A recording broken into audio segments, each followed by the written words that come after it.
힘을 내고 나면 왠지 모르게 참 좋죠. 감사하고 우리도 같이 힘나는 것 같아요. 또 전이 되는 것 같아요. 웃음도 해피바이러스들이 되는 것 같습니다. 너무 감사해요. 우리 저희 딸이 다영인데 내일 미국에 갑니다. 한번 6개월 동안 그곳에서 공부하고 올 텐데 잘 갔다 오라고 한번 박수 한번 쳐주십시오.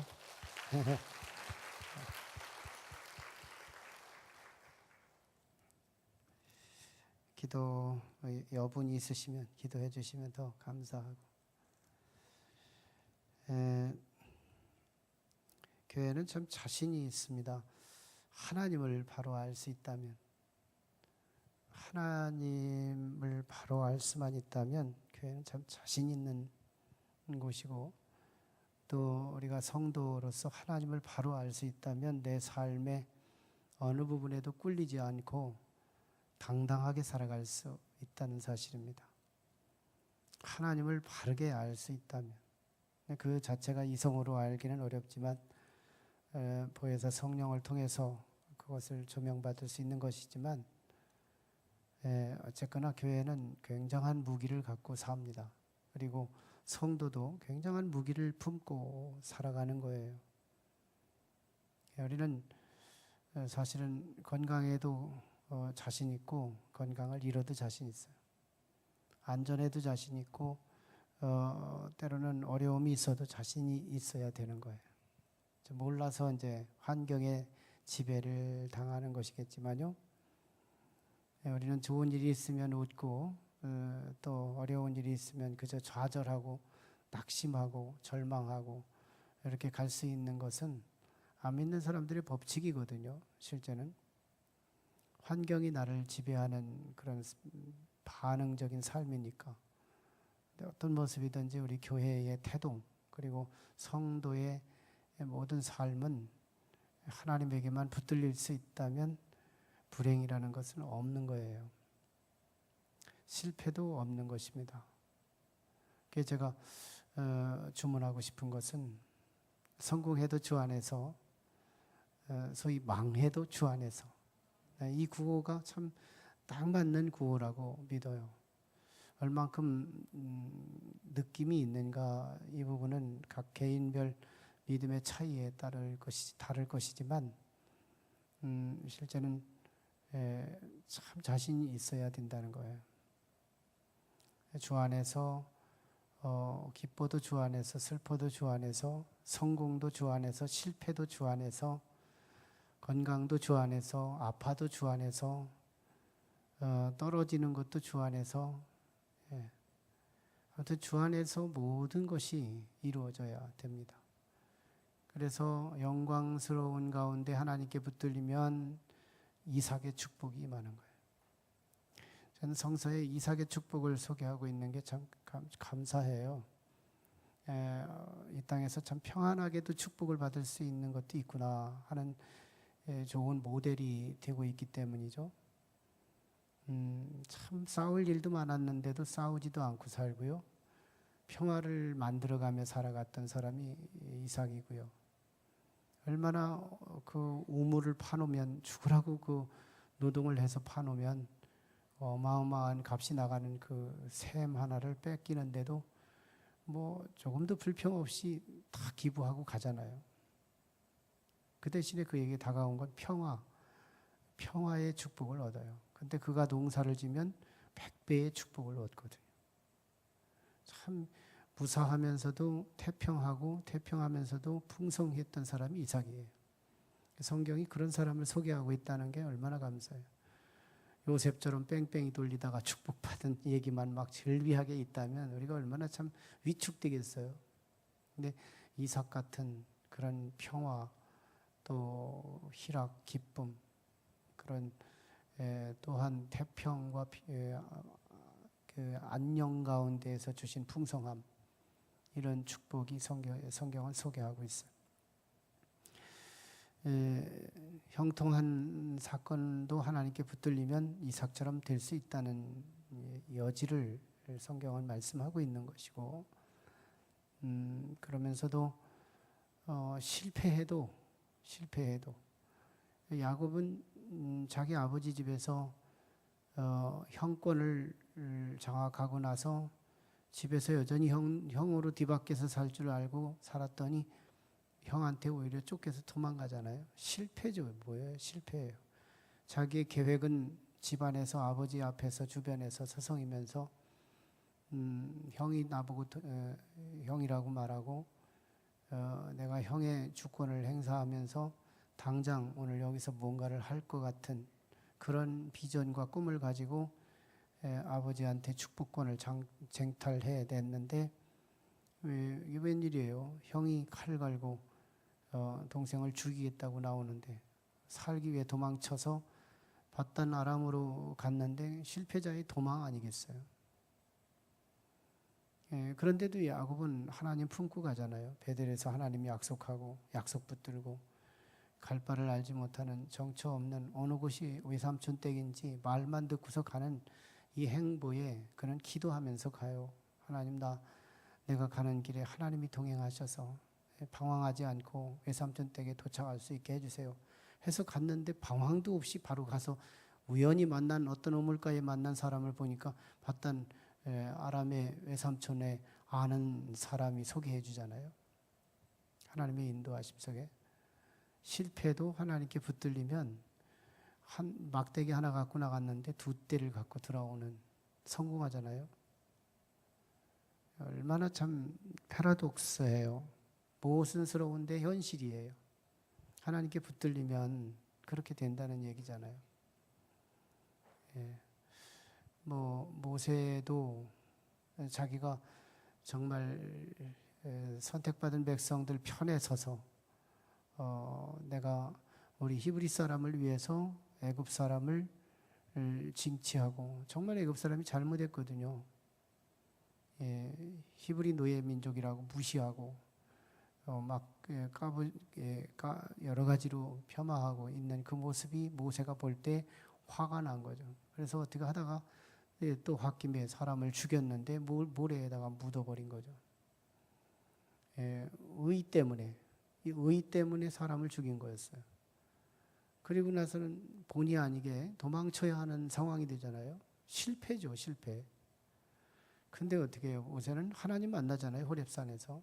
하나님 만나서 정말 근력 빠지고 지식 기억력 빠지고 또 외모도 빠지고 의지할 것이라고는 아무것도 없는 그런 정도의 조건들이 다 빠져나갔지만 하나님께 붙들리니까 어떻게 돼요? 200만의 히브리 민족을 구원해내는 대성공자로 거듭나잖아요. 하나님을 바로 알면 우리는 성공도 성공이고 성공도 더 성공이고 실패도 성공이다. 하나님께 붙들리면. 어쨌든 이론은 그래요. 얼만큼 믿느냐는 개인 차이지만 어쨌든 사실이에요. 진리예요. 많이 믿으면 많이 복이 될 것이고요. 사실 우리 하나님은 성서는 분명히 그걸 얘기하는 거예요. 분명히 그것을 증언하고 있습니다. 우리는 잘 돼도 못 돼도 주 안에 있어야 된다는 거. 이것이 성경이 강조하는 바예요. 굉장히 수백 회를 다뤄요. 주 안에서 하라는 말이. 주 안에서.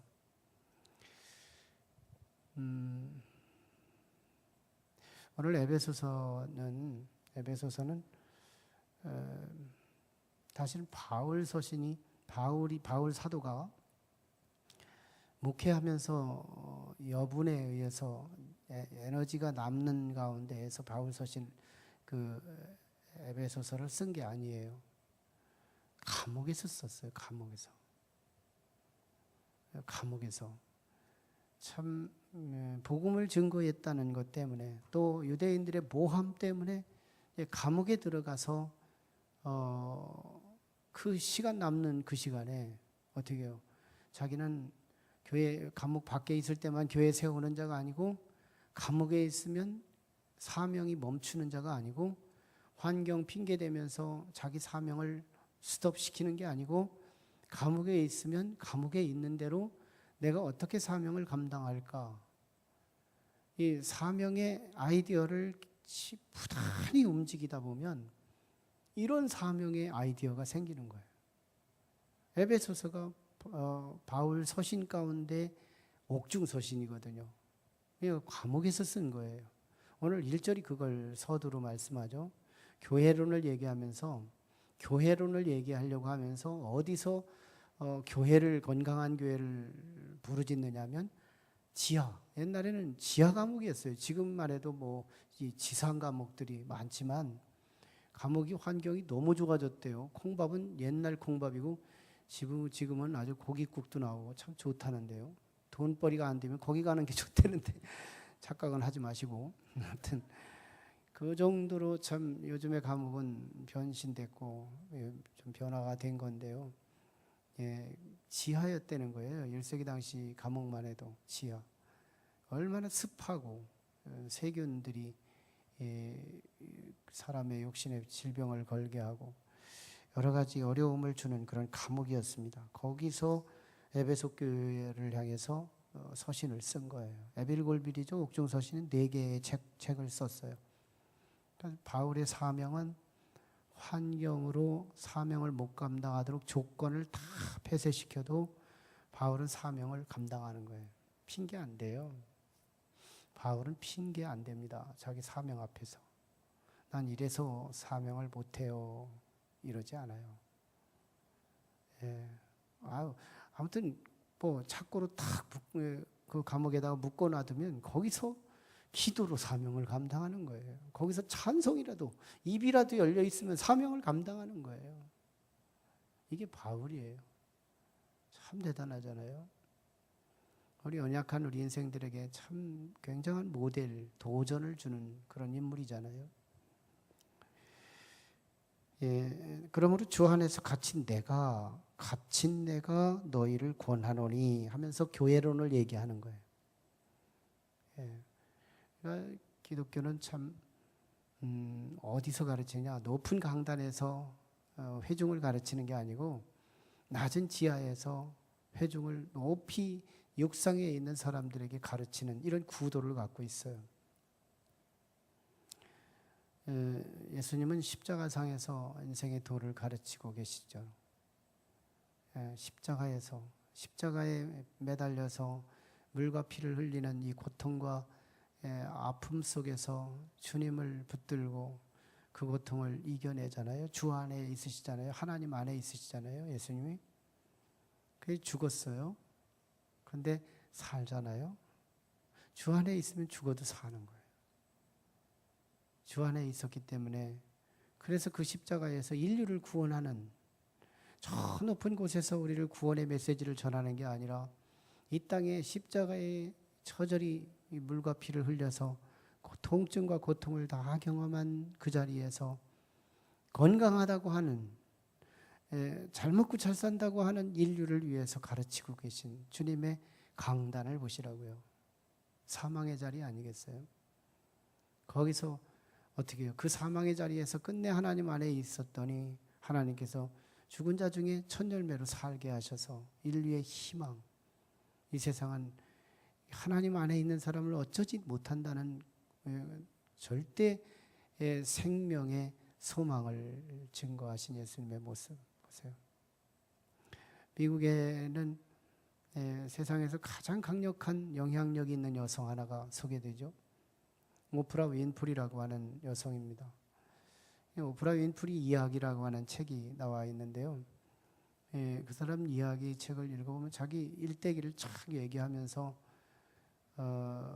그가 얼마나 불행하게 태어났습니까? 사생아로 태어나고 어릴 적부터 없어서 부모님 틈바구니가 아니고 할머니 틈바구니에서 살고 그러는 과정 속에 사촌 오빠로부터 강간을 당하고 성폭행을 당하고 또 없는 것 때문에 흑인이라는 것 때문에 뭐 얼마나 다각도로 핍박을 받으면서 시련 가운데 사는지 그래서 죽고 싶어서 죽을 시도도 여러 번 하고 그 정도로 참 삶이 고달팠던 사람이 오프라 윈프리였어요.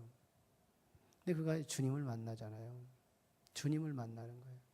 이 주 안에 그 상처를 갖고 주님께로 나갔더니 주님이 탁 붙잡아 주시는 거예요.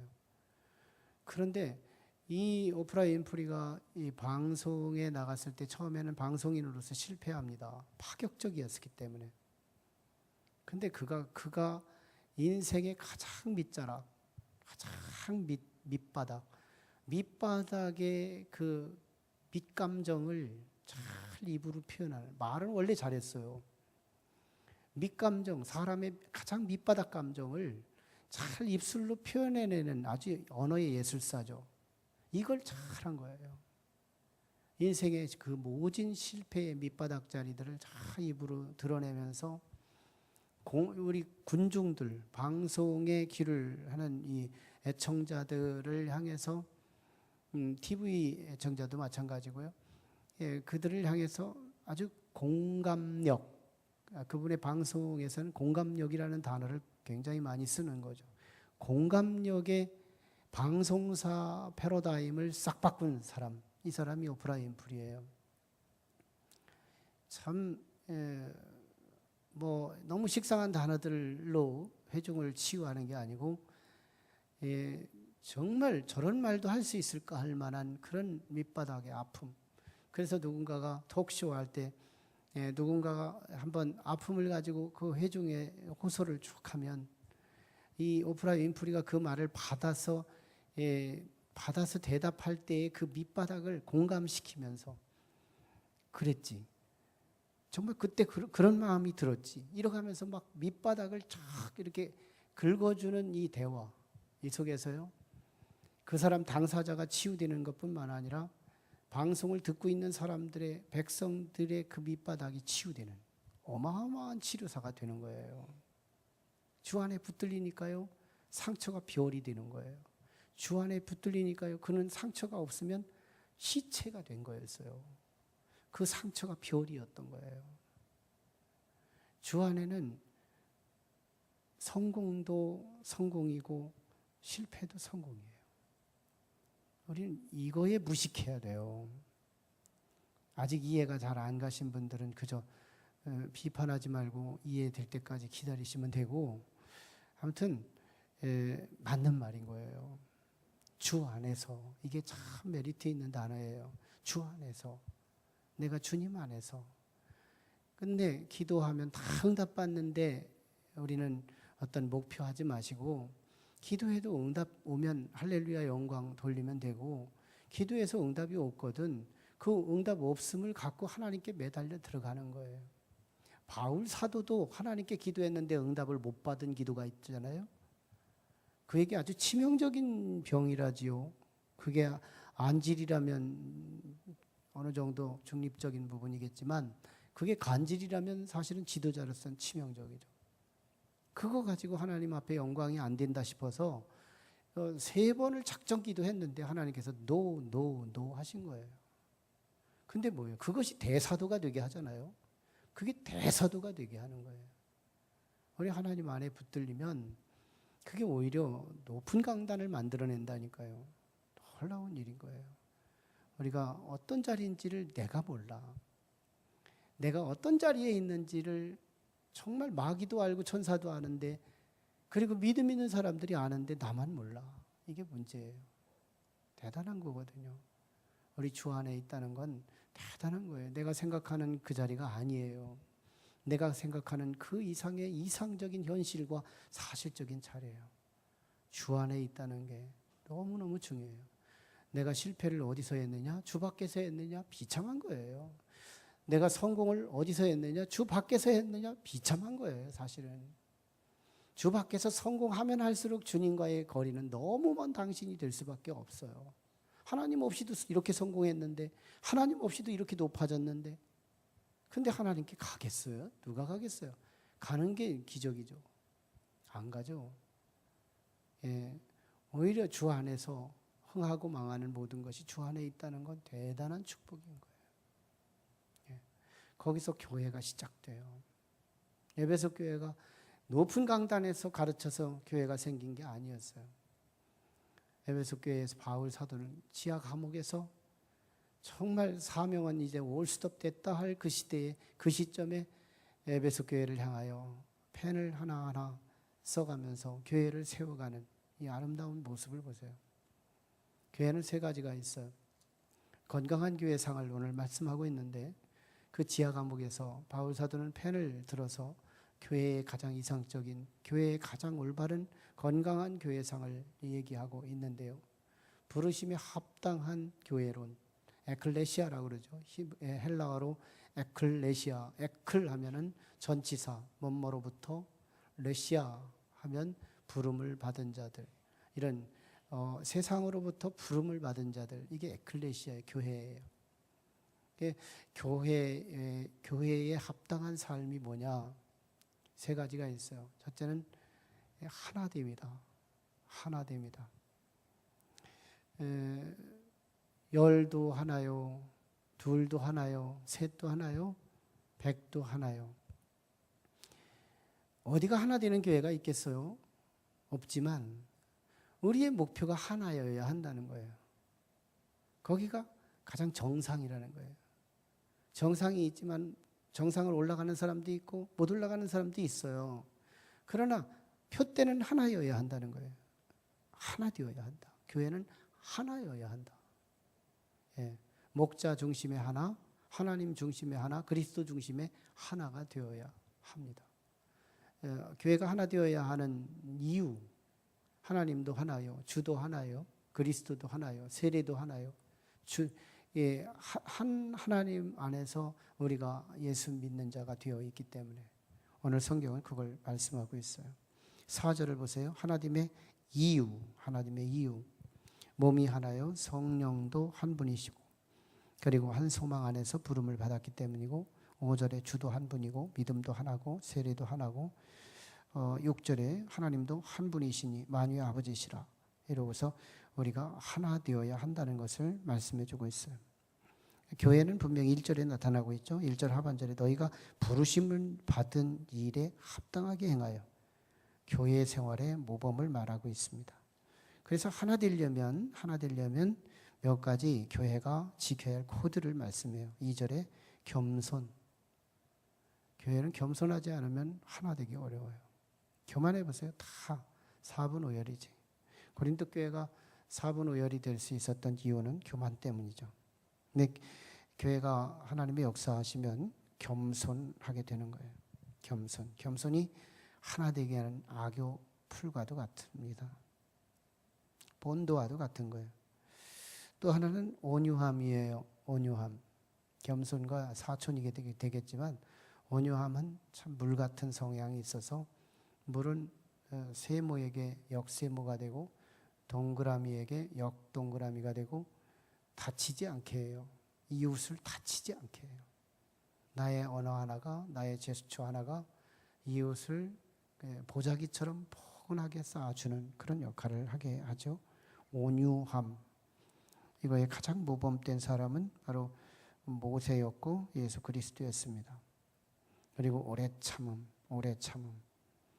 참는 거죠. 오래 참아주는 거. 오늘 또 참는다. 내가 참는다. 이런 참음을 통해서 교회들은 하나가 될 수 있겠죠. 방법이에요. 하나됨의 방법. 오래 참는 것은 소극적인 거라면 능동적인 것은 사랑이겠죠. 사랑. 오히려 기부해주고 섬겨주고 적극적인 표현으로 하나 당신 때문에 삶의 의미가 있어요. 뭐 이런 말 한마디 던져주고 이런 어떤 적극적인 태도 이런 것들이겠죠. 뭐니 해도 하나됨의 실력은 성령이 하나 되게 하시는 것입니다. 3절이죠. 3절에 평안에 매는 줄로 성령이 하나 되게 하신 것을 힘써 지키라. 성령 안에서 교회는 하나가 됩니다. 그런데 이 하나가 둘도 하나로 모아지고 열도 하나가 되고 백도 하나가 돼서 뭐 공산당처럼 한 목소리만 뭐 하고 이게 아닌 거예요. 하나는 하나인데 풍성한 하나예요. 풍성한 하나. 왜? 다양성 때문에 그렇습니다. 다양성. 11절이죠. 그 어떤 사람은 사도로, 어떤 사람은 선지자로, 어떤 사람은 복음 전파하는 자로, 어떤 사람은 목사와 교사로 은사가 다 달라요. 은사가 다 달라요.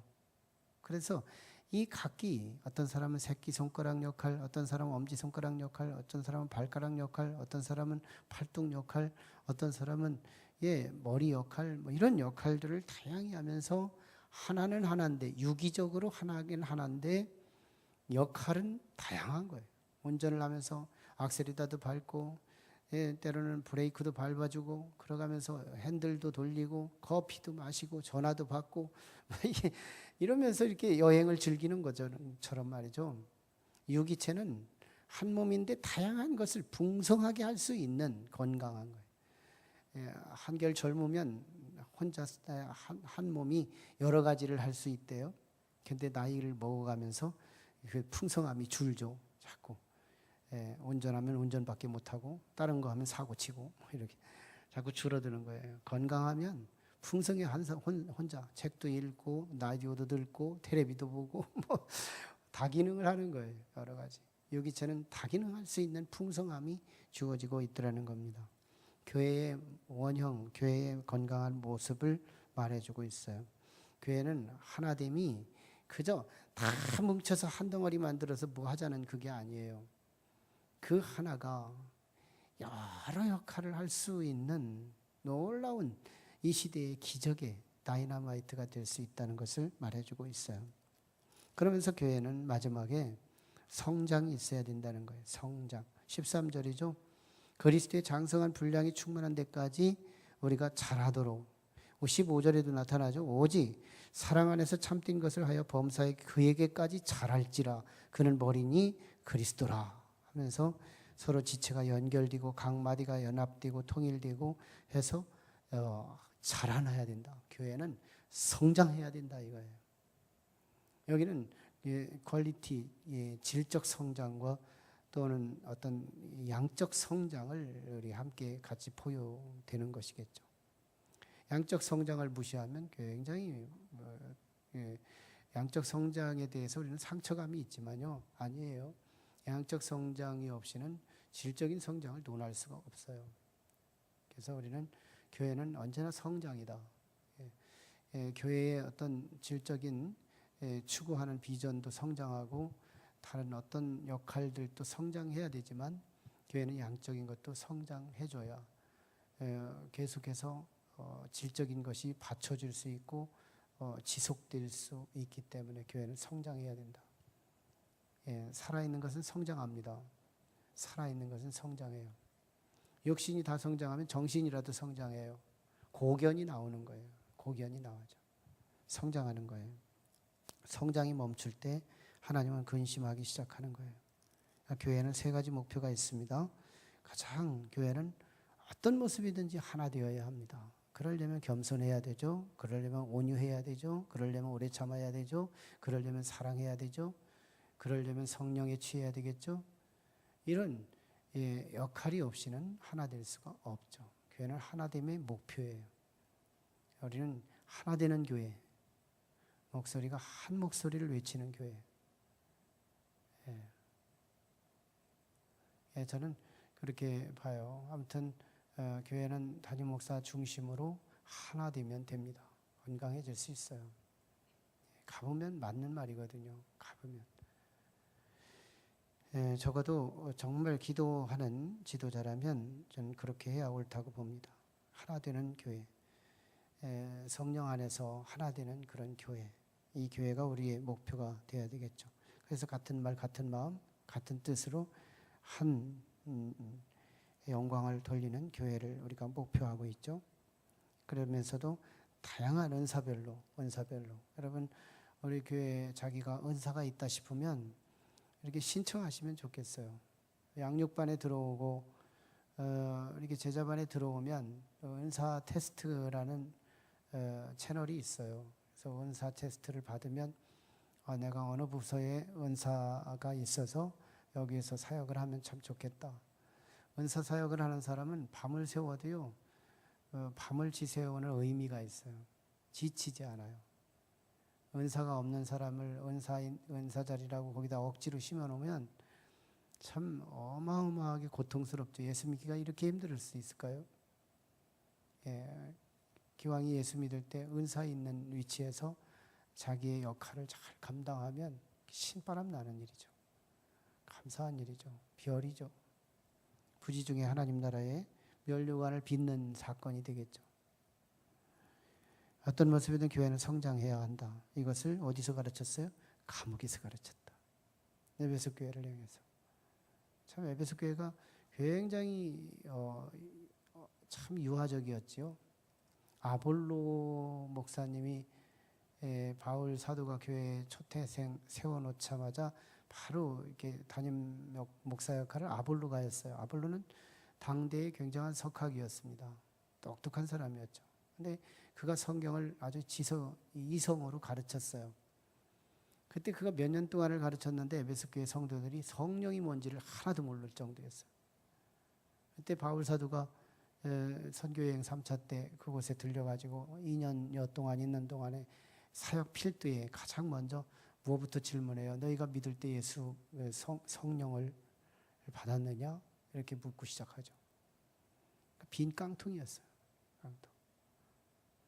성령 없이 예수를 믿고 있었던 게 에베소 교회 성도예요. 굉장히 유아적이었죠. 굉장히 어린 교회였죠. 근데 나중에 이 교회 때문에 소아시아, 즉 터키의 에게 연안, 그 어마어마한 교회들, 이 교회에서 뭘 만들어요? 유럽 교회를 지지해 주잖아요.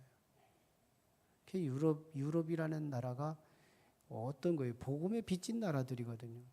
유럽의 문명이 이 인류 역사의 필두 문명으로 굉장히 힘 있는 그 유럽이 됐지만 교회의 어마어마한 하나님의 능력을 은혜의 빛을 지고 역사의 머리가 됐던 거잖아요. 그 이유가 바로 참 소아시아의 교회들의 지지, 아주 그 쌈박, 그 시대의 쌈박 영적인 폭발력을 감당하고는 역사 속에 싹 사라져 버리잖아요. 소아시아 교회 다 없어졌어요.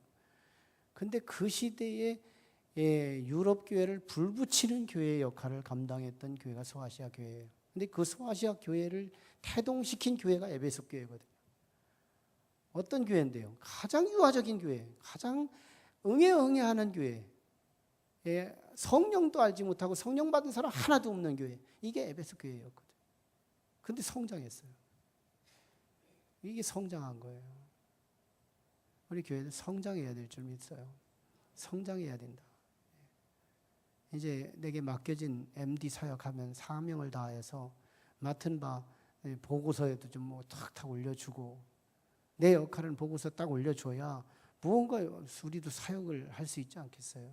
그분의 말초신경에 지금 어디가 아프고 어떤 문제가 있고 그런 부분들을 잘 해줘야 기도로라도 우리가 배우가 돼주고 힘이 돼주고 그러지 않겠어요? 자기 역할을 다 해주시면 건강해지는 거거든요. 자기 역할을 안 하니까 보고가 끝나야 사역이 끝난다는 사실을 모르는 거예요. 내가 사역한 결과를 다 알려주면 본부가 그것을 알고 그 부분에 어떤 또 은사자가 필요하구나 해서 사람을 파송할 수도 있고 직접 갈 수도 있고 케어할 수도 있고 돌봐줄 수 있고 기도해 줄 수도 있는 거거든요.